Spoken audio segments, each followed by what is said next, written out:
Many of us have breaks or vacations or have some time off.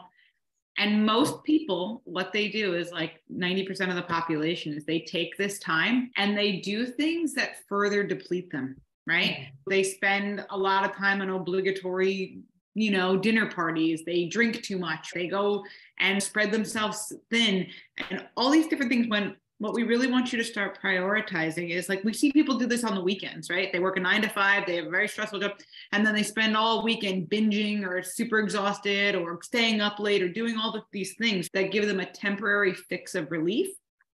And then they go back to work on Monday and they hate their lives and they just build that burnout. That is the recipe for burnout. That's what most people do. And so as you're moving into these next months and you're really getting ready to start this new year, I want you to ease into this vacation era or this time off if you have any, or even just in the upcoming weekends, if that's when you're scheduled time off, and actually prioritize, what does nurturance look like? Does it look like going out and having a party and staying up really late and drinking and partying? Or does it look like, you know what? I'm going to actually be in bed by 10 o'clock each night, and I'm going to get up and I'm going to stretch for the first time that I've done in a while. And I'm going to spend some time reading books in the afternoon. And I'm going to do that art project that I've had in the back of my head because it feels really good. And don't get me wrong, I'm not opposed to drugs and alcohol or anything like that. In fact, I do both of them.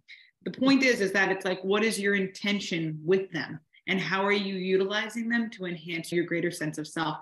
I love it. One of my personal practices this weekend that Dylan and I came around to was like, okay, we want to be extra mindful right now of not saying yes to anything out of obligation. We committed to just doing things because we both want to do them and not because we're obligated.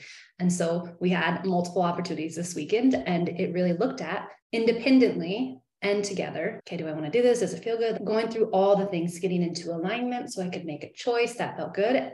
And we said no to some things that people wanted us to do. But ultimately saying no, we had these really amazing times instead. So in that place, like, it's so easy to feel like you should say yes for all the reasons, right? So anytime it's like, oh, I really should go, I want you to stop. That's where you want to question, right? That's where you want to go like, ooh, anytime we're doing things because we should, that's part of that burnout cycle, right? We're like guilting ourselves into that because how people might think, people might not like us. Like, what will they say? What will they do? All these things versus this bigger picture of trusting. If I'm making choices and decisions from an aligned place, it's all going to work out. It's all going to work out anyway. Like, spoiler alert, it's all going to work out anyway. And when we make aligned choices, we're bringing those good ingredients. We're bringing something to the table that benefits everyone. So even if someone's like, oh, I'm super disappointed you didn't show, if I've made that choice from an aligned, connected place, one, I'm going to be able to say like, hey, I so appreciate the offer. I'd love a rain check because today just doesn't feel like the day for me. I'm going to say it in a nice way. I'm not going to lie. I'm not going to skirt. I'm just going to be like, hey, here's the deal. I love you. And no, thank you. So they get to then be in their process. Now the gift is they get to sort through all this stuff. I don't need to take that on. If they wanted me to say yes and I didn't, and I said no from an aligned place, great. I'm in alignment. I'm good. If they have something to work out there, great. I'm not going to jump into their canoe and help them work it out. That gets to be their process. In this place, I want to encourage you all to do that. But it doesn't always look the way you think it looks. Like, this is Ruby. I rarely go out after dark. Okay. Like, I turn into a pumpkin. I don't know what it is. I don't. And last night I went out at like 8 o'clock.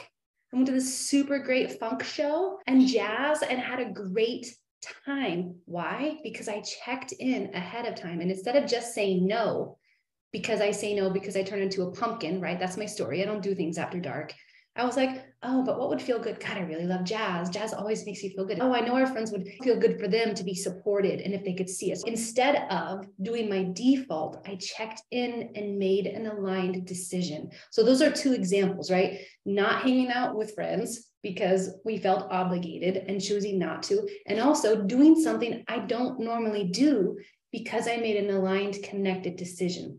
I wanted to give you both of those because it doesn't always play out how we think it will play out. And that's why it's so important to just take a beat. It's only a few breaths. Close your eyes, touch your heart, do a tapping, whatever you need to do, that moment where you go inward and you're like, What would feel good? That should be your question. What would feel good to me? What would feel And good? that's a boundary. Like, I want to highlight that right now because we keep talking about boundaries. And what Ruby's really highlighting is that's another concept. We talk about the boundary, the connection between me and you, right? That point where I can love me and love you simultaneously. But it's also feeling into this experience and being like, is this how I want to occupy space and time and energy? No, and just noticing it.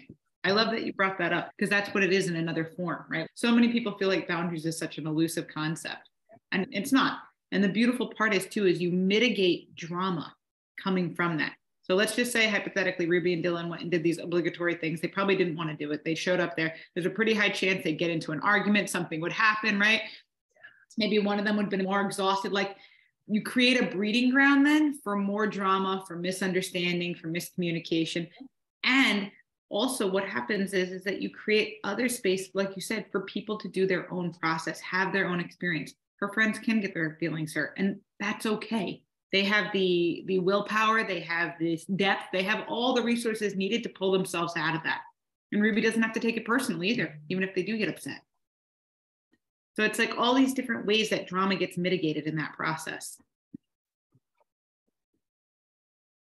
I was in Miami on Saturday night, and I was with a girlfriend of mine, and I was ready to leave at a certain point in the night. I was done. I was just tired and I was done. I could tell that they were like not really feeling my decision, and they were like a little bummed about it, but I was clear, went home, blah, blah, blah. And they had a feeling about it. And then next day she mentioned to me, she's like, I just want to apologize, if I seemed like I was off that night before for you saying you didn't want to stay. And I was like, I honestly didn't personalize it. She was like, you didn't? I was like, no. I was like, that's on you. And she was so surprised. She's like, because I thought you were feeling weird. And I was like, there's nothing weird. That's your journey. And I accept that you were okay. And I can tell you, it was really cool to have that reflection back to me, right? But that was my boundary, and I felt really good about it. And it provided the resource. So even if she was feeling a thing about it, or she was feeling weird with me, I didn't take it on. Yeah. Versus if I would have stayed 2 more hours and then she still would have been upset anyway, at that point I would have been pissed, resentful, and probably anxious on top of it. And the other really, I think, juicy piece in this that Star brought up is the friend was like, I thought you were this and I thought you were that, because that's how our brain works. Our brain goes, they're going to disown me.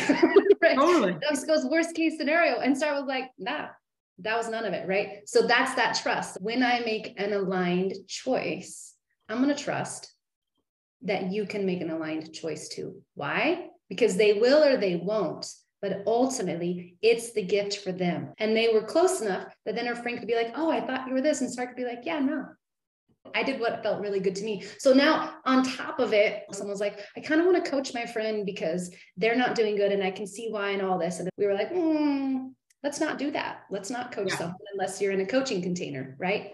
And how you live your life and the choices you make are like creating a living coaching container. She didn't school her friend. She didn't coach her friend. But her friend got an amazing opportunity, whether she puts 2 and 2 together or not, of, whoa, I had all these crazy thoughts. And in reality, none of them were true. My friend was just taking care of herself, right? It gets to then play out in this bigger picture. And that's why this can be such powerful work when you really hone in and take care of you, because we're modeling how to be good humans, right? We're modeling what it's like to learn to love yourself and be in that place and take care of you. And imagine a world where people take care of themselves from a loving place first. Totally. It's Christmas every day.